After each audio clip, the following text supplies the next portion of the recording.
Hello, everyone. So, this is the second week of our lectures on waste and basically recycling in the United States. And for this lectures, we're probably going to have two video lectures about this subject. We are looking at the same competency as we did last week, which is the options to waste disposal and recycling. And we'll be focusing on these three learning objectives. Okay. So again, just remember that last week the basis for a lot of waste in the United States is the Resource Conservation and Recovery Act.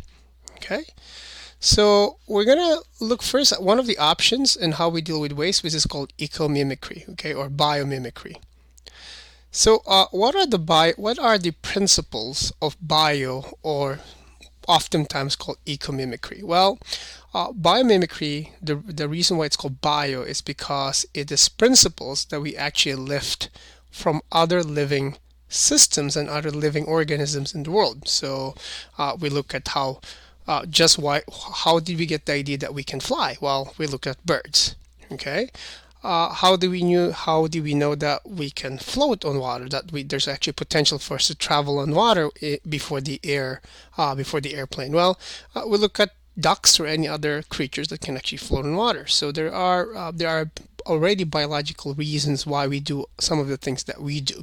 Okay, but the main thing about bio or ecomimicry principles is, as you remembered many weeks ago, is that ecological systems are interconnected, and what they do is they actually get resources from each other. So, one of the things about this is it says recycle everything. So this is one of the principle of biomimicry. Well, the like someone else's garbage is someone else's wealth, or I don't even know how that American adage goes, okay? But the waste product of one organism could actually be the sustaining compound for a different one. I'll give you an example, right? Manure, right? Cow manure. Let's just talk about cow manure. Cow manure is poop that comes out of a cow, right?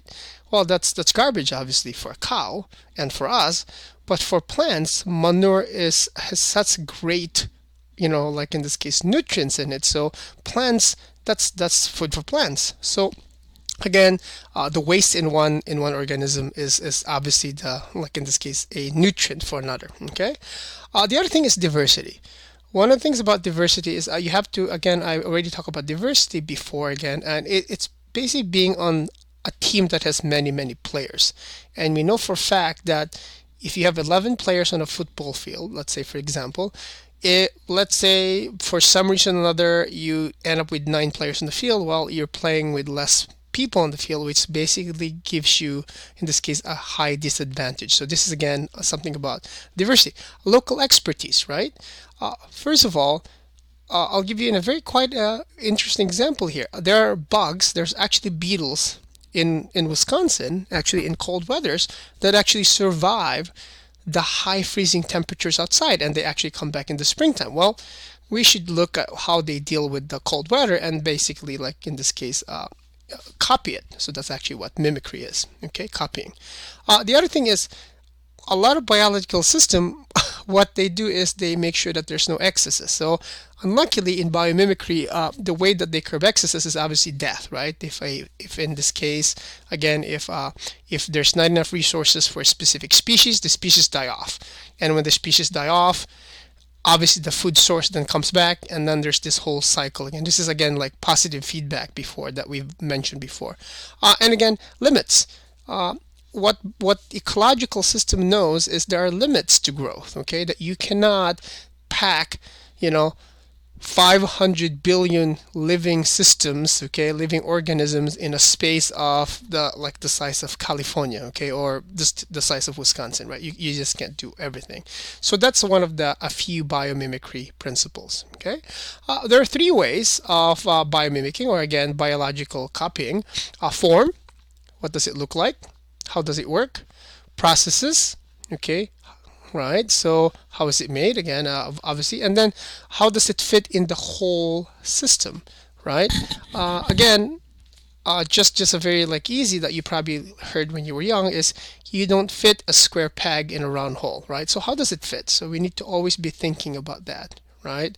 Uh, Processes. Interesting about this, I don't know if you know this, the blue mussels is actually quite extensive in the Pacific Northwest. So if you've ever been there, you'll actually see them. They're actually not blue, they actually look more like black, okay, because of they actually make a glue that can actually cure underwater. So I don't know if you know this, glue doesn't particularly work well with like wet surfaces, right? Well, this glue works in water, so you could basically go underwater, apply it, and use it. So that's actually one of the big things. The other thing is the orb weaver spider.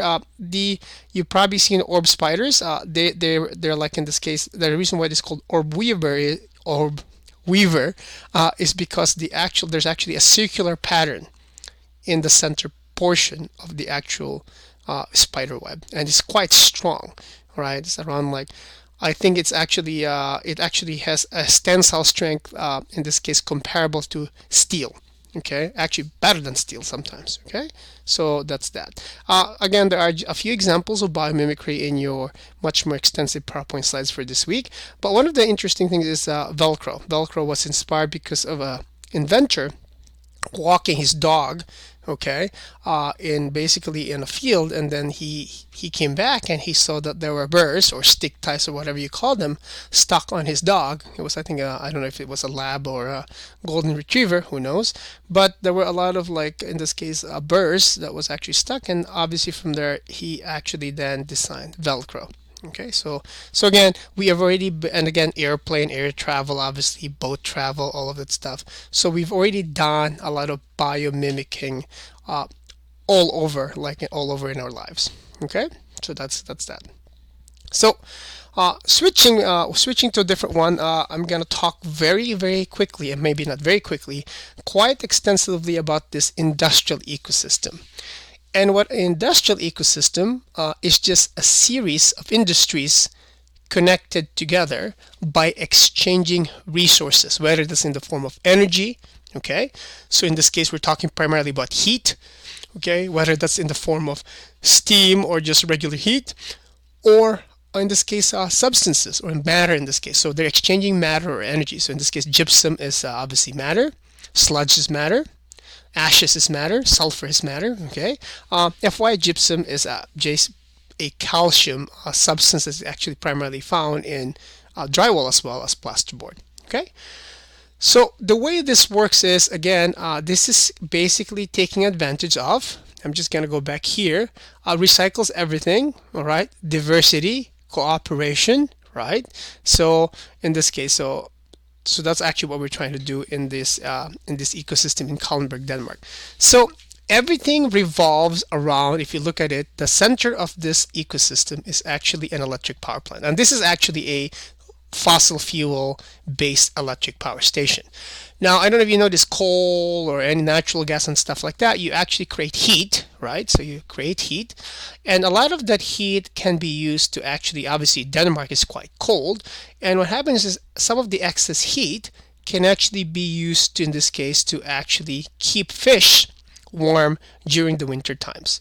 All right. The other thing is, even if it's not winter time, hot water actually accelerates fish growth. I don't know if you know this. If the warmer the water, to some degree, obviously, the faster fish actually grows. Okay, and in turn, the fish, the aquaculture here, the basically the industry that actually creates fish, obviously fish poops, right, which creates sludge. Sludge basically is just like a, I don't know how to describe it. It's kind of like wet solid, like mud is actually, if you want to think about it as, looks like sludge but not quite.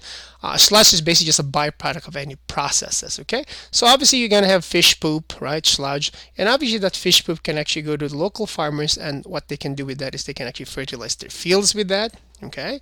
So that's one way that you can actually see a process. All right.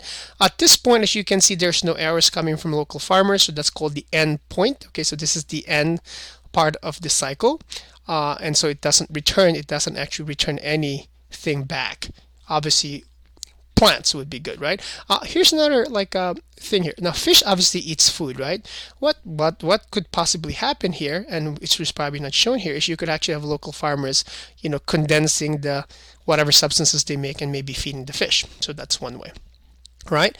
So steam again, so some extra steam again is in the form of energy, some excess heat again can actually be also used to, in this case, power a bioplant. We're talking about, in this case, actually basically a methanol or actually a brewing plant. Okay, so that's called bioplant. It's a plant that uses living systems to create a product. Okay, so beer.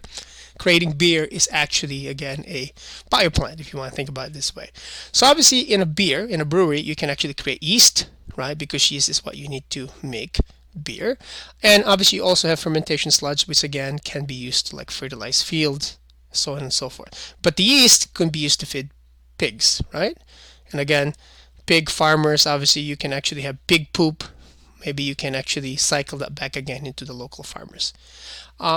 The main take home about an industrial ecosystem is that a lot of industries in this case are actually interconnected, right? So sulfur from oil refinery is used to make acid, okay, and obviously excess gas, okay, can actually be used to make like to power a plant, a different plant, okay.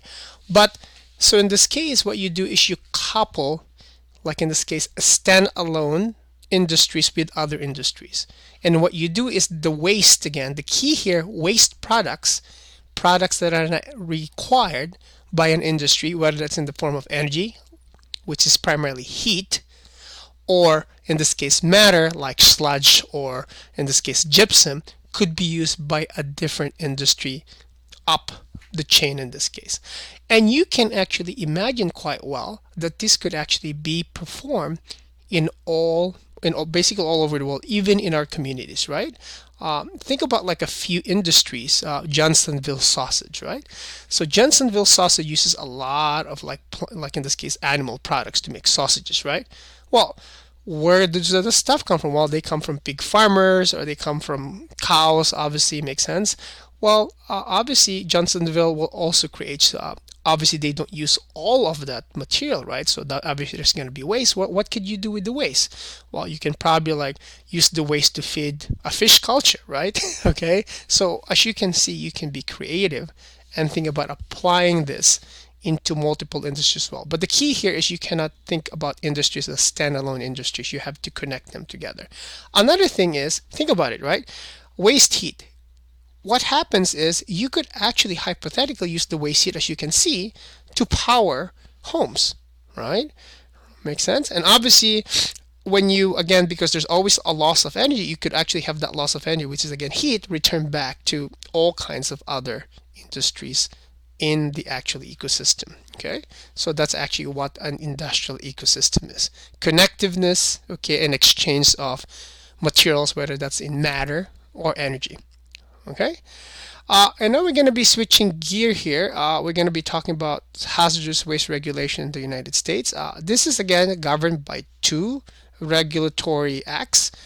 We already looked at RCRA previously, and then there's a second one which is called CERCLA. Okay, there's this whole thing, Comprehensive Environmental Response Compensation Liability Act, which is also called the Superfund. The Superfund has been discontinued at this point, but at one point the Superfund was actually money that was actually from fines that was basically levied against the chemical industries and the petroleum industries. So at one point, all of this money was from industries that were heavy pollutants of the environment. Okay, and so the Superfund, there were a lot of billions of dollars that were pushed in there, and obviously that fund then actually got invested back, and there are some returns from there. Okay, but they stopped collecting money for the Superfund. But a lot of that money is used to actually there's a reason why we have the Superfund. That money is actually used to clean up polluted spaces. Okay, and obviously the main payers of any cleanup is obviously should be the company or the actual individuals who actually created the waste in the same place. But obviously, if their money is short, what you could actually do is you could tap from the Superfund. Places, or in this case, areas that are actually eligible for money from the Superfund and actually are getting paid from the Superfund are actually put in a list called the National Priority List, right? And there are actually two industries or two areas actually in our region that actually are in the NPL, and I'm going to be talking about that in the next lecture video.